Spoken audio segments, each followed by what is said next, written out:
नमस्ते प्रणाम दोस्तों, मैं गुड़िया प्रजापति आप सभी को अपने चैनल में स्वागत करती हूँ। तो आज हम आप लोग के लिए लेकर आए हैं एक बहुत ही सुंदर कजरी गीत है।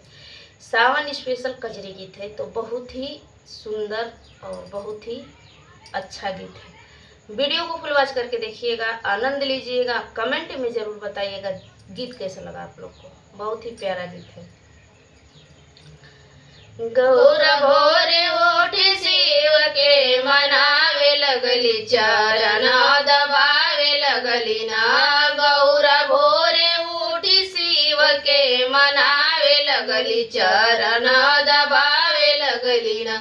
गौरा उठली बड़ी भोर चलली बगिया की ओर। गौरा उठली बड़ी भोर चलली बगिया के ओर। फूलवा चोली चूनी डालिया सजावे लगली, चरण दबावे लगली ना। फूलवा चूनी चूनी डालिया सजावे लगली, चरण दबावे लगली ना। गौरा भोरे उठी शिव के जगावे लगली, चरण दबावे लगली ना।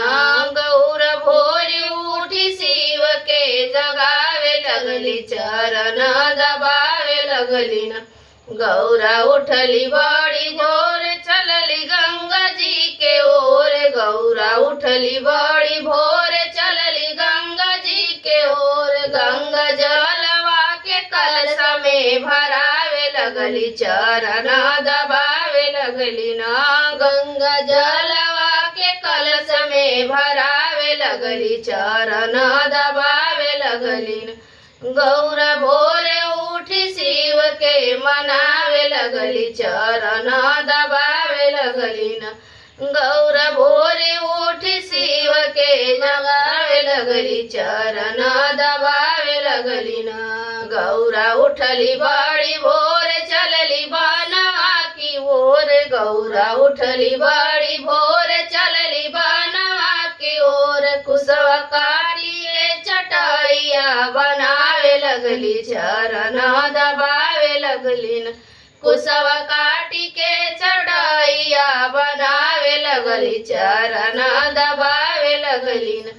गौरा भोरे उठी शिव के मनावे लगली, चरण दबावे लगली ना। गौरा भोरे उठी चढ़ के मनावे लगली, चरण दबावे लगली ना। गौरा उठली बड़ी भोर चलली जंगल की ओर। गौरा उठली बड़ी भोर चलली जंगल की ओर। भंगिया तोरी तोरी थारिया सजावे लगली, चरण दबावे लगली न। भंगिया तोरी तोरी थारिया सजावे लगली, चरण दबावे लगली न। गौरा भोरे उठी शिव के मनावे लगली, चरण दबावे लगली। गौरा उठली बड़ी भोर चलली रसोई के ओर। गौरा उठली बड़ी भोर चलली रसोई के ओर। गौरा राची राची भोजन बनावे लगली, चरण दबावे लगली। गौरा राची राची भोजन बनावे लगली, चरण दबावे लगली न। गौरा भोरे उठी शिव के मनावे लगली, चरण दबावे लगली न।